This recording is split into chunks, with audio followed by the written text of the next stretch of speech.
livro me destruiu, ele vai ser 5 estrelas. Isso aí é quase um fato na minha vida. Oi, leitores, tudo bem com vocês? Sejam muito bem-vindos a mais um vídeo aqui do canal. Meu nome é Raíssa e no vídeo de hoje eu vou estar falando de alguns livros que eu li que me emocionaram muito, que me destruíram. E obviamente eles foram 5 estrelas e a maioria desses foram favoritados também. Se não todos, hein? Se não todos. Mas antes da gente começar essa lista, eu vou pedir pra você se inscrever aqui no canal, caso você ainda não seja inscrito. Isso me ajuda demais pro crescimento do canal. Se você já for inscrito, grava um story assistindo esse vídeo, me marca lá no Instagram, né, pra mais pessoas conhecerem o canal. Muito bem, eu separei aqui algumas indicações de livros. Alguns eu li recentemente, outros nem tanto, que realmente me deram um baque emocional muito grande, que me emocionaram muito de maneiras completamente diferentes, né, cada um na sua particularidade, mas que eu acho que eles merecem um conhecimento aí, então a gente vai falar sobre isso hoje. O primeiro livro que me destruiu, que foi 5 estrelas, foi favoritado e um dos melhores livros que eu li nos últimos anos, é Leve-me com Você, da Catherine Bryan Hyde. Eu já falei desse livro aqui algumas vezes, mas é sempre bom reiterar do porquê ele é tão bom. Aqui a gente vai ter um cara que ele perdeu o filho de 19 anos, se não me engano, num acidente. Ele tinha a promessa de viajar com o filho dele para conhecer todos os parques nacionais dos Estados Unidos. Só que infelizmente o filho dele faleceu antes que eles conseguissem fazer isso. E aí ele pega um trailer, né, um motorhome que ele tem, e ele faz essa viagem sozinho em homenagem ao filho morto. E nesse caminho, o trailer dele vai quebrar, ele vai parar numa oficina, meio que ali no caminho. O dono dessa oficina, dessa mecânica, tem 2 filhos. Um mais velhinho, eu acho que o mais velho deve ter uns 9, 10 anos, e o mais novo é mais novinho mesmo. E aí, eles começam a conversar, ele fala que ele tá viajando pelos parques nacionais e tal, vai passar o verão todo viajando, não sei o quê.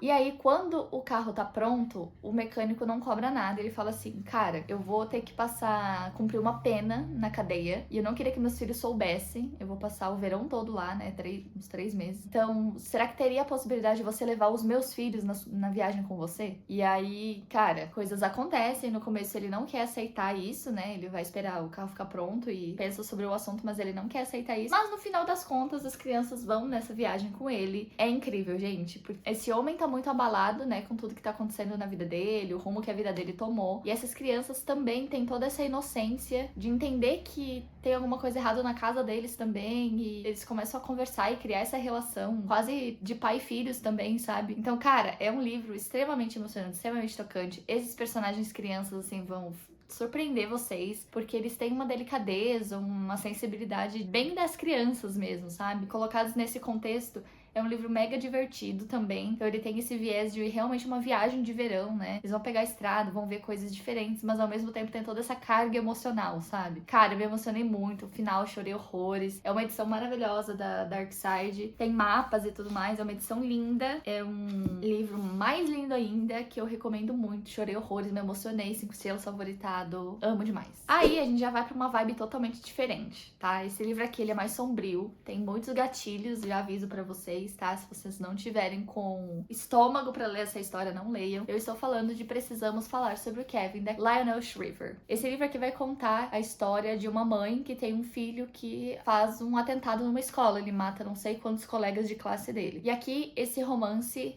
nessa história, ela é escrita de forma epistolar. A gente lê cartas dessa mulher ao ex-marido. Então a gente sabe que o casamento não superou essa tragédia, né? O que aconteceu com esse filho deles, o que esse filho fez. E a gente vai conhecendo essa protagonista, a mãe desse menino, através dessas cartas que ela dirige ao ex-marido. Eu falo que esse é um livro dos mais bem escritos que eu já li em toda a minha vida, porque é muito difícil você acreditar que é uma ficção, que isso não aconteceu com a autora, porque tudo que tá escrito aqui é extremamente visceral, é extremamente sensível, é extremamente transparente. A gente vai ter muitas emoções aqui, como eu falei, muitos gatilhos também, porque a gente vai ver desde a gravidez compulsória, porque ela não queria ter filhos, desde o momento que ela engravida e de como a gravidez foi difícil, a infância do Kevin, como foi difícil, porque ela já notava alguns traços de comportamento nele, que ela achava estranho, mas quando ela falava pro marido, não, capaz, isso aí é coisa da tua cabeça. Então, como que ela foi crescendo com tudo isso até acontecer o que aconteceu, né, do filho dela ir lá e fazer um atentado na escola. É um livro brutal, é brutal de sentimento, porque a cada página, juro pra vocês, gente, eu acho que eu não fiquei mais de 10 páginas aqui sem grifar uma frase sequer, porque o livro é assim,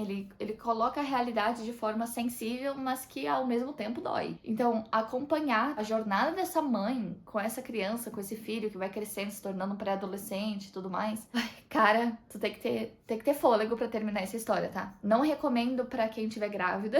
Eu não acho que seja um livro muito bom, tá? Porque é um livro bem pesado e vai tratar muito sobre essa questão da maternidade compulsória e questões de machismo também. Vai falar um pouco, né, de como por ser mulher ela se sentia nessa obrigação de ter filhos. Então vai falar de tudo isso. Então esse livro é bem sombrio, ele é bem pesado, tem muitos gatilhos aqui, tá, gente? As cenas são bem descritas, se é que vocês me entendem, né? Tem um grau de realidade muito grande, então tem que tomar cuidado. Mas é um livro incrível. Quando eu terminei, eu lembro que eu fiquei extremamente impactada. Aquele tipo de história que parece que você tem que parar tudo que você tá fazendo e dar uma respirada pra você continuar a vida, porque é difícil. E eu lembro que na época eu não favoritei esse livro de cara, porque eu tinha achado muito pesado. Só que foi um livro que continuou na minha cabeça por tanto tempo, depois que eu falei assim, cara, um livro que não é favoritado não faz isso, não deixa essa marca em você, então eu voltei lá e acabei favoritando esse livro. É muito bom, eu pretendo reler em breve, porque é um livro, cara, é um livro incrível, incrível. Eu não li mais nada da autora depois que eu li esse, mas se for nesse mesmo nível, olha, ela tá de parabéns, porque esse livro aqui é muito difícil acreditar que ele é uma ficção. E vocês sabem que eu gosto sempre de trazer essas listas com o máximo de gêneros possíveis, então agora eu vou falar de uma fanfic de Dramione. Se você não sabe, Dramione é o ship entre o Draco e a Hermione da história de Harry Potter. É um estilo de fanfic que eu tenho gostado bastante de ler. E a que eu vou indicar aqui se chama Manacles, da Senlin Yu. Eu vou deixar o link aqui embaixo, onde vocês podem baixar a fanfic tanto em inglês quanto em português, tá? A autora deixa baixar pra você colocar no seu Kindle pra ler, não tem problema nenhum. E nessa história aqui, bom, se passa no universo de Harry Potter, obviamente, porque é uma fanfic, mas aqui as coisas foram um pouco diferentes. A última, se eu não me engano, a partir de A Ordem da Fênix, a história muda aqui nessa questão da fanfic. Nessa história, o Voldemort ganha a guerra. Então a gente vai ter um cenário pós-guerra brutal, tá? Onde o mal venceu. A maioria dos personagens protagonistas que a gente conhece estão mortos. A Hermione é uma das únicas que consegue sobreviver. No presente, ela tá presa há muito tempo. E ela já tá num ponto que ela não lembra...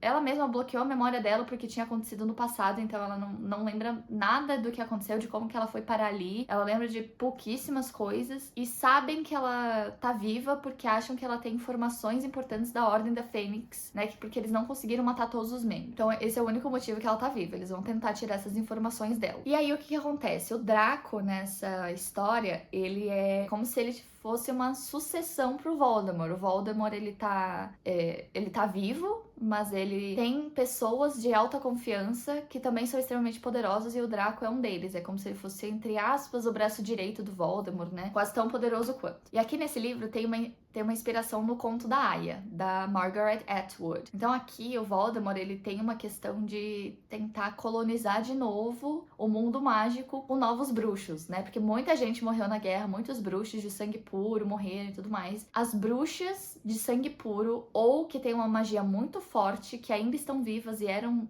do lado bom, entre aspas, vão ser encaminhadas a bruxos de puro sangue pra procriar. Basicamente, elas vão virar aias dos puros sangues que sobreviveram à guerra. E a Hermione vai ser encaminhada pra ser a aia do Draco. Então, o Draco vai ter que ter um filho com a Hermione, né? Ele vai ter que engravidar ela. Então, vai ser essa questão de ela não tem as memórias dela, ela vai estar nessa questão da prisão e tendo que fazer isso, né? Se submeter a isso. Ela, ao longo dessa história, ela vai lembrando, tá? Do que aconteceu antes. Então, a gente vai ter 3 momentos no livro. O momento presente, onde a gente entende esse contexto pós-guerra. A segunda parte, onde ela lembra as memórias do passado dela e como que tudo isso chegou até onde está. E depois volta pro presente de novo, quando ela já está com a memória dela de volta. Então, cara, é muito bom. Ela é enorme, essa fanfic, tá, gente? Ela tem, tipo, mais de 1.200 páginas, se não 1.400, não lembro agora. Mas ela é pesada, tá? Muitos gatilhos, porque a autora não suavizou a mão aqui na hora de escrever um cenário pós-guerra, um cenário de abusos, um cenário de tortura, tá? Então, tem tudo isso. Então, não é uma fanfic pra qualquer um, mas é uma fanfic muito bem escrita, muito bem escrita. Nossa, eu fiquei chocada com a qualidade da escrita, né? E essa foi a primeira que eu li. Então, como fazia muitos e muitos anos que eu não li uma fanfic, eu tava esperando uma escrita muito amadora, sabe? Mas aqui não. Aqui é uma escrita onde a autora sabe o que faz em cada momento. Maravilhoso, maravilhoso. Eu nunca tinha lido nada em relação a Harry Potter com esse cenário diferente, né? De que o mal venceu. Então, foi uma experiência muito legal. Só que é um livro que vai te destruindo aos poucos, assim, porque muita coisa vai acontecendo. Meu Deus, como a Hermione é uma protagonista forte nesse livro por conta de tudo que ela passou. E o final, assim, é de apertar teu coração e de lacerar, porque, cara, Olha, sem condições. Leiam Manacles se você gosta de fanfic, você tem interesse. Lê Manacles, respira, né? Porque é muito longo e é bem pesado, mas respira, vai, que você não vai se arrepender, porque é uma das melhores que eu já li. O próximo livro da nossa lista é um livro do meu rei, do meu querido Stephen King, e eu estou falando de Novembro de 63. Nesse livro aqui, que é o Pequeno Calhamaço, tá, gente? Não se assustem com o tamanho, tá? Porque ele é um livro que flui muito bem. Mas nesse livro aqui, o nosso protagonista é um professor de inglês, tá? Que tá sozinho no mundo, basicamente. Ele não tem esposa, não tem filhos, não tem família. Conhecendo uma pessoa que tem acesso a uma fenda no tempo, tá? Então, um conhecido / amigo dele tem uma lanchonete. Ele descobriu que dentro de um depósito dessa lanchonete tem uma fenda no tempo que leva a pessoa que passar por essa fenda pro ano de 1958. Então, basicamente, esse cara, ele comprava carne nos mercados de 1958 e trazia pro presente. Então, ele pagava, tipo, muito barato na carne pra vender o hambúrguer e ganhar a grana dele. Então, o cara era esperto pra caralho. Com perdão da palavra. E aqui o nosso protagonista, ele vê isso acontecendo e ele fala assim, cara, eu quero voltar no tempo e eu vou tentar impedir o assassinato do presidente Kennedy. E aí ele vai voltar, só que obviamente ele vai voltar 5 anos antes, então ele tem que viver 5 anos no passado pra tentar fazer isso acontecer, né, dele impedir o assassinato do presidente. Só que, gente, isso aqui, assim, é a ponta do iceberg dessa história, porque vai acontecer tanta coisa, e esse é um dos livros do King mais bem escritos. Eu já falei que ele é o meu favorito do King, por enquanto ele continua sendo, tá? Eu acho que eu ainda não consigo conceber a ideia de outro livro tá no meu top 1. Então esse livro aqui, apesar do tamanho, ele é extremamente bem escrito. É incrível como o King consegue transportar a gente pro passado sem ficar estranho, sem ficar forçado. E assim, o enredo desse livro, meu Deus, ele é assim, ele vai te fazer rir, ele vai te fazer chorar, vai te fazer ficar angustiado, vai te fazer ficar ansioso. Então é tudo junto. E o final, gente... Ai, só de lembrar do final eu já fico emocionada. Meu Deus, eu chorei tanto nesse final, gente, sério. Pelo amor de Deus. Eu tenho vontade de pegar esse personagem, colocar num potinho e mimar pro resto da minha vida. Porque ele merece. Ai, gente, sério. Eu recomendo muito esse livro. Realmente me destruiu, mas ele é 5 estrelas favoritado infinitamente. Assim, se pudesse favoritar 7 vezes, eu favoritaria. Porque é um livro incrível. O King aqui, olha... Sim, isso aqui é uma obra-prima, isso aqui é uma obra de arte, tá? Então eu recomendo pra vocês, porque é maravilhoso e destruidor. E o último livro dessa nossa lista que eu gostaria de falar aqui, que não é um livro que eu já falei muito, porque eu li ele em 2020, eu acho, que é Flores para Algernon, do Daniel Keyes. E ele, infelizmente, não é um livro tão conhecido quanto deveria. Esse livro é uma ficção científica, já foi escrito há um tempo, e vai contar a história de um protagonista que ele tem o QI bem abaixo da média, ele tem muita dificuldade de comunicação, dificuldade de aprendizagem. E nesse mundo, né, que o autor criou, nessa realidade, existe uma cirurgia de aumento de QI que está em fase de teste.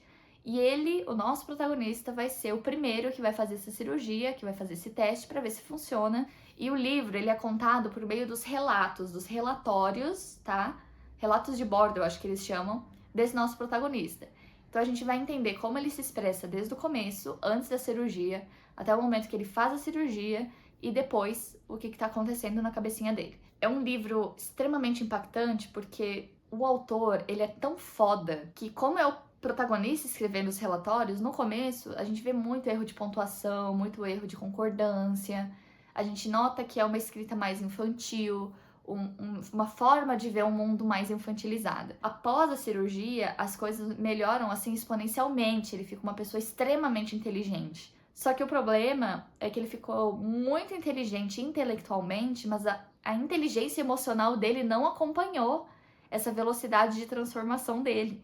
Então, ele tem muitas crises porque ele agora tá entendendo o mundo como ele é e como as pessoas estavam tratando ele, mas ele não sabe lidar com isso emocionalmente porque ele nunca precisou. Então, gente, é um livro fortíssimo, é o tipo de livro que todo mundo deveria ler. E eu não tô nem brincando, todo mundo deveria ler esse livro, deveria ser leitura obrigatória, porque é um livro que vai te dar uma aula de empatia, uma aula de autorreflexão, de tudo. Tá, então esse livro aqui é incrível, não se assustem no começo por conta dessa escrita toda bagunçada, porque é proposital, tá? E isso vai mudando com o passar do livro, então não desistam no começo por conta disso, tá? No começo eu estranhei horrores, eu pensei, meu Deus, não teve uma diagramação, teve uma revisão desse livro. Só que aí eu fui percebendo que era tudo proposital pra gente realmente sentir que a gente tava lendo os relatos do protagonista. Então esse livro é incrível, o tanto que eu chorei não tá escrito nas estrelas, tá? Chorei muito, inclusive preciso reler esse livro, porque eu li faz bastante tempo.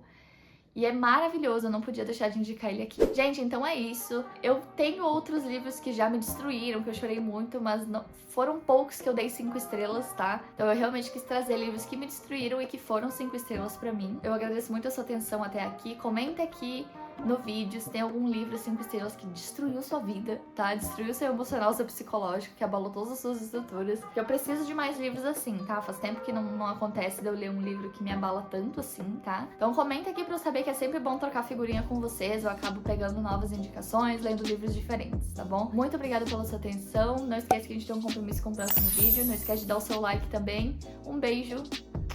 Tchau! Oi, leitor. Esqueci da introdução.